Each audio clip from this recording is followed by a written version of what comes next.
Go, everybody. We're going live. We're now live. We did it. What's up, roller derby athletes? If you are, Hello. hello. I'm so excited for this call today. If you guys are watching and you're ready to become a leader on the track or the kind of skater that your team can rely on, then this workshop with these two incredible, amazing ladies that I'll introduce here in just a minute is for you. How are you guys doing today? Good. How are you? Good. I'm excited. I'm excited for this. I'm excited for this live today. So, for everyone watching, in case this is your first time being on a live with us or listening to an episode with us, I have been working with hundreds of roller derby athletes just like you. And you're probably like a lot of the clients that I've helped where you've been like facing challenges with like pack communication, really holding your own, wondering how to reach your full potential on the track. So if you've been struggling with this stuff, a lot of times it feels like you struggle to coordinate like your strategies or understand what to do. You can't really figure out what your teammates are doing, and like you can't, like, you struggle to really like execute like your body to do what you want your body to do. So these things obviously impact your performance, and they impact the amount of fun that you can have. And at the end of the day, I see both of these ladies nodding. At the end of the day, don't forget, we're here to have fun. So while the stakes are high for, making teams and getting track time and winning games, at the end of the day, you got to just have fun. And when you have great pack communication and when you're a great, member of your team, it's so much more fun because you're actually doing the thing and playing the game. Okay, so that's why hi, I'm Chrissy Crash. I have over 15 years of experience coaching roller derby skaters. I am a fitness nutrition specialist, a personal trainer. I've been doing performance coaching for many years, and I am here with these two incredible athletes that I'll introduce in a minute to really help you improve your pack communication skills and to make you a better skater. And I have competed in bank track and flat track and all of the levels of the roller derby. And so where my mission is when we do these workshops is to take everything that I've learned and to bring you amazing humans that have learned stuff and to teach you using the things that we know and we've learned. So I have two amazing guests today who are here with us. I have a Wendy Morris, aka Lady Guinevere, and Alana McMaster, aka Beauty and a Beast. And just a quick little intro. So Wendy has been a Crash Course client for many years, is now a certified personal trainer, and actually has recently been hired to join our Crash Course coaching team. We're so excited to have her. I'm excited to share her with you guys. And then we have Alana, who has been a member of Crash Course for almost a year. And it has been so fun just watching you absolutely blossom and just hearing all of your wins and watching you level up on the track. It's been so cool. So these two ladies are going to be sharing from their own journey, their own aha moments about this topic today. So why don't you guys just introduce yourselves? Just, name, how long you've been skating, maybe one thing that really in Crash Course helped you level up your game, or even like how you found Crash Course too. Who wants to go first? Hi, as Chrissy said, I'm Lady Guinevere, or Gwenny for short. And I counted my bars on my jacket the other day multiple times because it was hard for me to believe. I'm in my ninth year of roller derby. Um, that includes the COVID years, but I was still skating during those times. And I've been with Crash Course, like Chrissy said, a long time. I've been with her 7 of those 9 years. And we joke, we don't know who was stalking who first, but we were stalking each other on Instagram. There came a point where I was like, who is this lady? I got to figure out what this is about. And I've been hooked ever since. Um, so yeah, I wouldn't be the skater I am or the person I am without Crash Course. So And we love you. And I'm so excited you're training at RollerCon this year. I know, I'm so excited. So cool. I'm so proud of you. Awesome. All right, Lana, go for it. All right, I'm Alana, aka Beast. I've also been skating for 9 years. I'm with Black Rose Rollers out of a small town in Pennsylvania. I'd been following Chrissy on all the socials for a while, and I think I was just liking things enough that eventually she like reached out and was like, "Hey, want to get more involved?" And I was like, "Hmm." And she had reached out at like just the right time. I was not in a great headspace, and I was kind of just like dealing with some shit. And so it came at a perfect time, and it really, my confidence was non-existent, and now it's like through the roof. So that's the main thing that I've gotten out of this. Awesome. Isn't it Awesome. crazy how she just got in like at the right time too? It was the same for me too. She It's knew. like I'm psychic. I have some weird like psychic ability where I'm like, it's like the bat signal goes up and I'm like, roller derby skater needs my help. Oh my gosh. Okay, so we are going to share with you today how to become a great pack communicator on the track.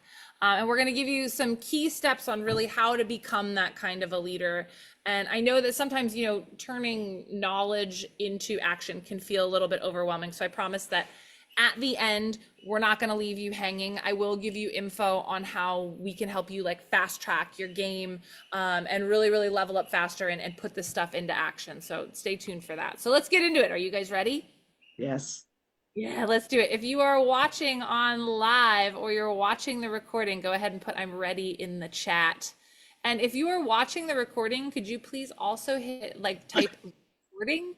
That way I will know if you watched the recording so I can make sure that you got everything that you needed. Awesome. All right. So here we go, my friends. So these are our top 4 ways to level up your pack communication.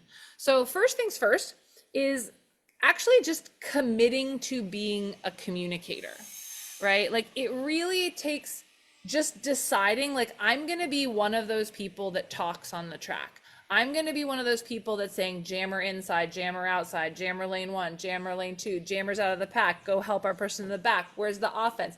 Like it takes first and foremost just like deciding, like I am going to be one of those people that does that. Now, obviously that takes confidence, right? Because you have to convince yourself, well, who am I to be someone that talks on the track? Like, well, how am I important enough to be able to do that? But it's important to understand that your importance on the track will come as a result of you taking that action and just practicing it. People will learn to rely on you. So I don't know, for you two, like how have you built confidence around being like a communicator on the track? How has Crash Course helped you do that? How have you done that for yourselves? Like what has you be one of those people that talks on the track? When it comes to confidence, like I think I was a pretty confident person, extrovert. Um, but through Crash Course, we're kind of forced into these, well, that's not a bad thing. We have these weekly group calls, and it's just a bunch of strangers that come together face to face online. And in order to get the best benefit of those conversations, you have to participate and you have to be willing to open up yourself to strangers. And so I honestly think through that and the evolution of me from the beginning to now and being able to share and talk and give advice, give information, share my own tips and tricks has then translated onto the track as well. And I do want to say that, we're all still a work in progress. There's nothing I do that's perfect. And some of the other things that I've picked up will be better in the other groups to say, but the other questions, but that's the first thing that I noticed is my ability to interact with strangers has helped me to interact on the track. Awesome. Cool. I definitely agree with that. Because it starts with talking off the track. I had to start seeing myself as a leader off the track before I had the confidence to start speaking on the track. Like I said, I'm in my 9th year.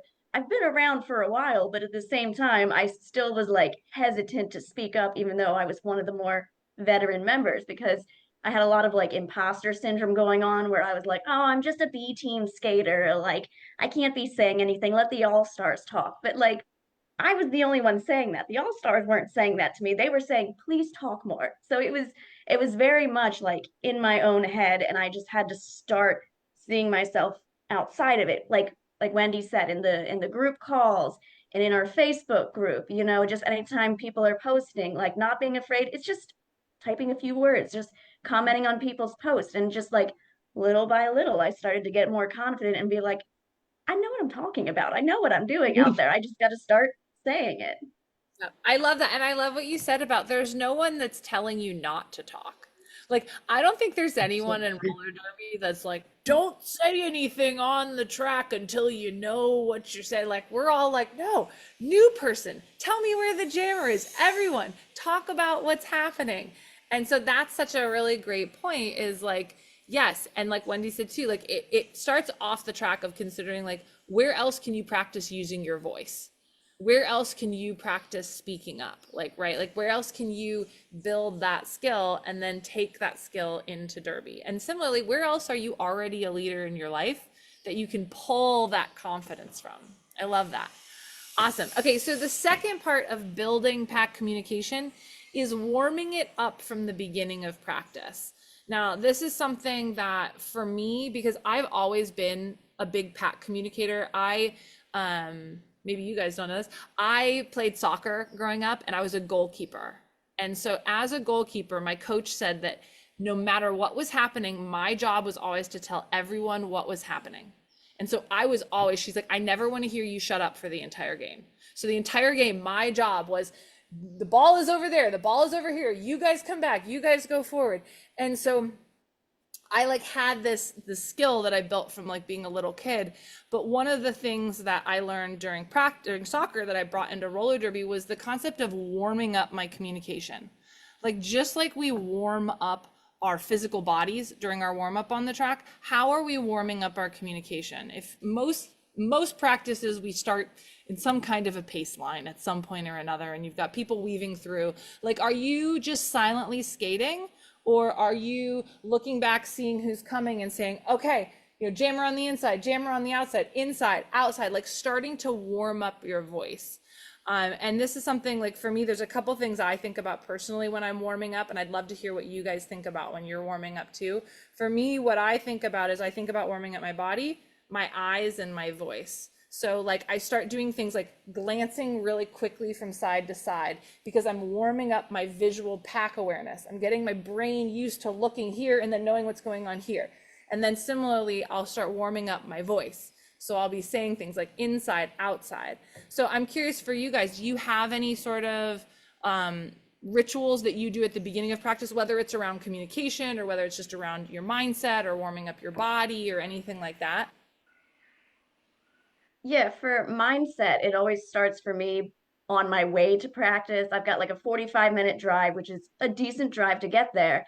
And I'm very easily influenced by music. So I have specific playlists that I put on because, like, I love musical theater, but like a big sad ballad is not going to put me in the right mindset. So, like, it's all like upbeat, like your fat ass kind of music, hard rock, and just like that kind of stuff. So that way, whenever I'm walking into practice, like I'm already like in a confident mindset. And then as I'm gearing up, sometimes I take some days, it's just kind of quietly gearing up, taking things in.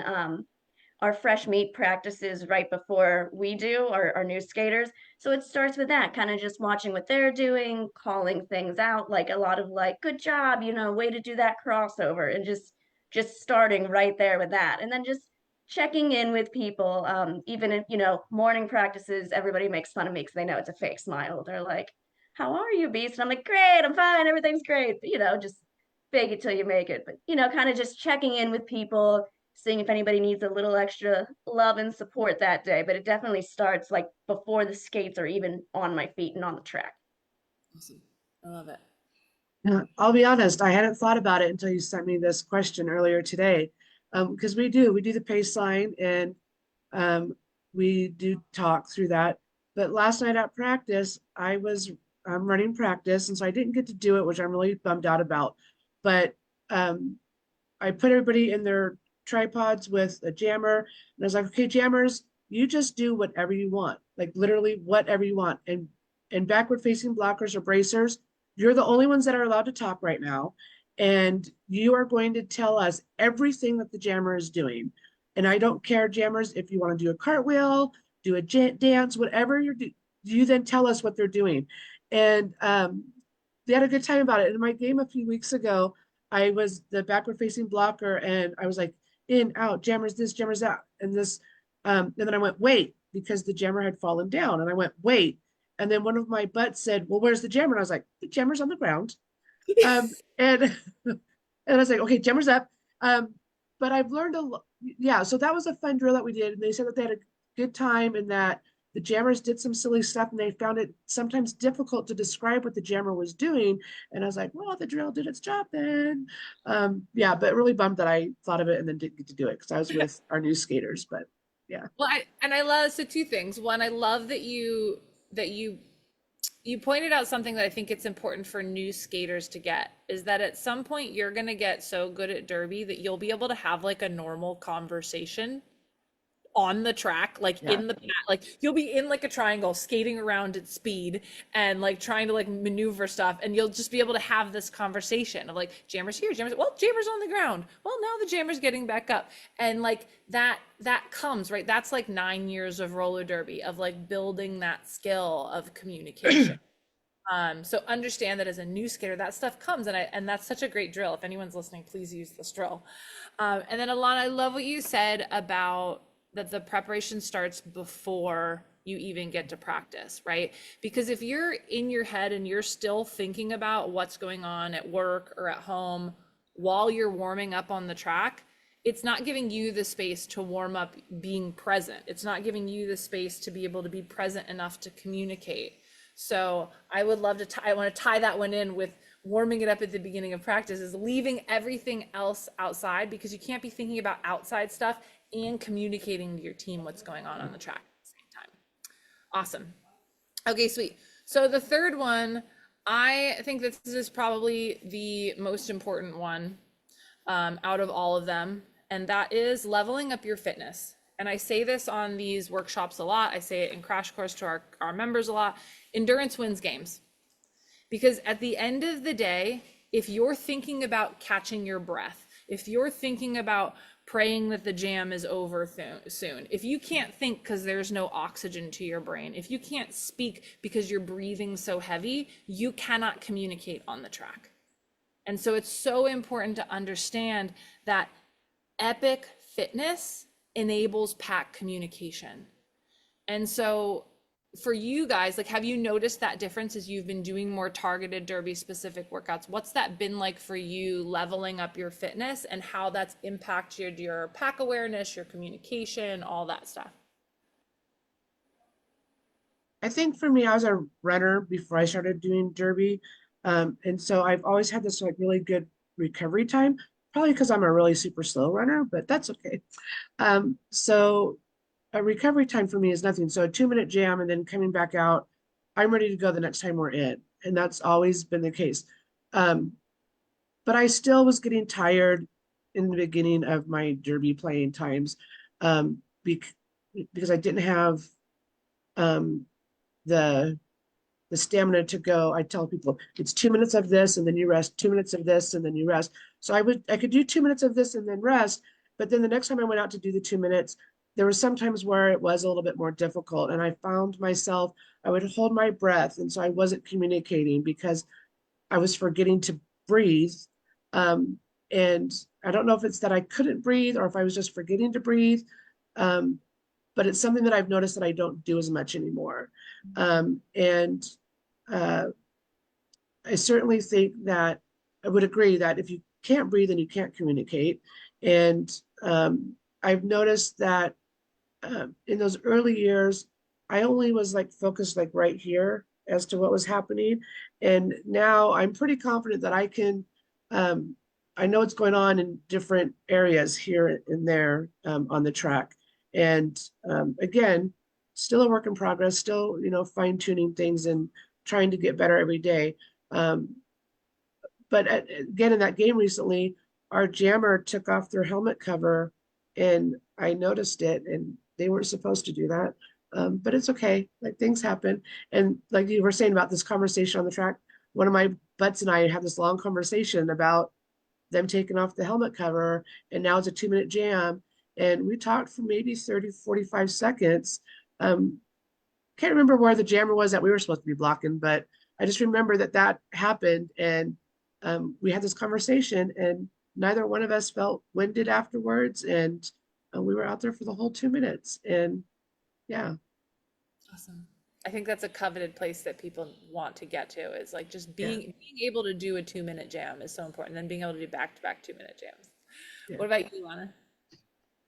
Yeah, definitely I've noticed a big difference in my endurance, thanks to Coach Sin and her awesome workouts that destroy me all the time. But yeah, I Yes. mean, this is the first time I've ever done a sport whenever I started derby. Like I had never done a sport. I kind of just fell into roller derby. I didn't really know how to work out, which was, a big problem. Like I kind of just muddled through for a while, but after, so many years, I was like, I'm just missing something. So, once I got into it and, Sin was assigning workouts, I wasn't just spending hours scrolling trying to find something. And then the more I got into it, I started to see, oh, these are actually like applicable to what's happening in Derby because the way she builds them is that it's like go, go, go for like a minute or two.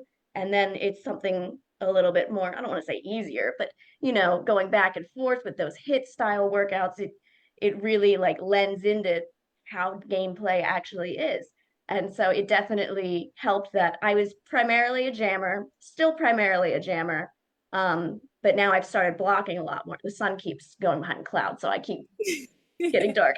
um, but now I'm actually blocking a lot more. And so I used to just do like jam one, take one off. But now it's like jam one, block another one, take one off. So, even especially whenever we have small numbers, which we sometimes do at practices, I'm like, yeah, I'll keep going out. I'll keep going out. I'll be fine. And it's the fact too that, a lot of these workouts have these repetitive motions that things are now becoming muscle memory. So I'm out on the track and I'm not thinking, what are my feet doing? My feet know what to do. So I don't have to think about that anymore. I can start thinking about what's happening around me. Like you were saying, Wendy, I was getting stuck here. Like I was very much tunnel vision. But now that I'm not thinking about what every individual part of my body's doing, I can look and I can say, oh, that offense is coming for me. Whereas before I was only like, breathe, move your feet, breathe, move your feet. So now I'm actually able to, see what's happening, listen to my teammates telling me. I don't always react fast enough, but we're working on that. But I'm actually, seeing things, saying things, listening and taking all that in. And I'm not thinking about what my feet and my lungs are doing. Yep. Yep. And it's so key. It's such a game changer for Derby. Like it is the foundation of communication. If you're not fit, it's hard to communicate because you're just trying to focus on not dying. Awesome. I love it. And then our Absolutely. fourth point, which I think we actually already covered, but we're going to do it again just in case. We talked about it inside of the first one of committing to being a communicator, which is start seeing yourself as a leader. Like, if you have to, start seeing yourself as a potential future up and coming leader. Like, you don't have to, being a leader doesn't mean you're the best skater on the track, right? Being a Absolutely. leader means that you are committing to being the best version of yourself and you're committing to showing up for your team. And part of that is, really starting to identify your identity as an athlete. So one of the things we talk about in Crash Course, we have like different phases of our athlete development program. The first piece, phase one, being like the habit building phase, which is doing things long enough that you start to get them right. Right. So think about this with communication. This is just showing up to practice saying, I'm going to try starting to build the habit of communicating, which means I'm just going to have the intention of when I see opportunities to, I'm just going to try to talk. And then over time, when you practice that long enough, it starts to become part of your playing style, which is, doing it long enough that you can't imagine not talking. You can't imagine getting it wrong. You can't imagine, like, if you see the jammer over there, you can't imagine not telling everyone that the jammer's over there. That's like phase two, right? And then phase three is this identity as an athlete. It is this identity as a leader. Doesn't mean again that you're the best skater on the track, but you're showing up as your best version of yourself. So I'm curious for you guys, like how has your sort of identity as an athlete shifted since you started the program? I think first of all, I see myself as an athlete. So I was 8 years into Derby when I started last year. Um, and there was in Crash Course, there's actually a module about seeing yourself as an athlete. So I think this is pretty common amongst people. Like I said, it's the first time I ever played a sport. And I was always like, yeah, I play roller derby, but I never saw myself as an athlete. until I did that one module early on in Crash Course. And I was like, well, I guess I am an athlete. So I think that was step number one, is just realizing that, I don't have to be an amazing athlete to be an athlete, but yeah, I am an athlete. And, just kind of building the confidence off of there, because that was part of the not communicating, because I just wasn't seeing myself. I saw myself as somebody who did roller derby, but not as a roller derby player. And so I think that's where a big shift started coming out, that I started, thinking, yeah, I'm an athlete. I play this sport. I understand this sport. So now say it. And I think part of it too is being on the B team, we constantly have newer people coming in. And so as a veteran of the B team, I have to talk, because those people are still learning the rules. At this point, I have a good idea of the rules, still break them sometimes, but it happens. Yeah. But just knowing that, yeah, it's okay to speak up. I am an athlete. Yeah, and it's such a huge thing. I love that. I think so many skaters come into derby and they didn't play a sport before. And so like having that shift of like, oh, I am an athlete, and seeing yourself not as like a passive, not that like roller derby is happening to you like passively, but you're like now happening to roller derby, and Yeah. that's where that like, oh, I'm going to start talking, I'm going to start communicating. I'm not just like showing up to like do the derby. Yeah, especially like when I started 9 years ago, I was a wall clinger, and I was against the wall, and I was on the floor for like the first month or two. Like I didn't know how to skate, and so it took a while for me to even, get to the derby part of it, but now I am an athlete. Yeah, I love it. What about you, Wendy? Well, for me, I've been an athlete my entire life, really. But when it came to roller derby, um, I knew how to skate because I've been skating for 52 years. I was a speed skater when I was very, very, very, very young, but I didn't know how to play roller derby. And there's a difference between being able to skate and playing roller derby. And so now wow, since January, I think we've had a coach for our team, and we've maybe longer than that. I can't remember honestly, but with him joining us, it's taking us from a rec league into a competitive roller derby team. And so I'm still at that maybe beginner intermediate stage of getting back into what it means to actually be an athlete, with the work that you have to do, um, all of the things that come with it, because we were doing the work but now we're like doing the work. And I remember when, Chris, you might remember in 21 when I went down and started playing with the MRDA team and practicing with them and training with them, and it was hard and I thought I was going to die. Like every week I was like sweating so hard, and then I came back to Sicktown, and like we sweat, but it was like we're here having fun. And then Ruxton came and joined us, who I met when I was skating with the MRDA team. And we're sweating again and we're working hard. And it's like every break we have, we're like sucking on the water because, oh dear God, right? And um, I knew the first night though, I was like, oh my God. But then I knew from that time in 21 that I was going to live, I was going to survive, and I was going to get it back. And, it might be taking a little bit longer to get there, but the whole team is committed to each other. We're working hard. We've got, some forming and storming left to do, but we're going to be norming and performing in a heartbeat. So I'm really excited about what our future holds for us.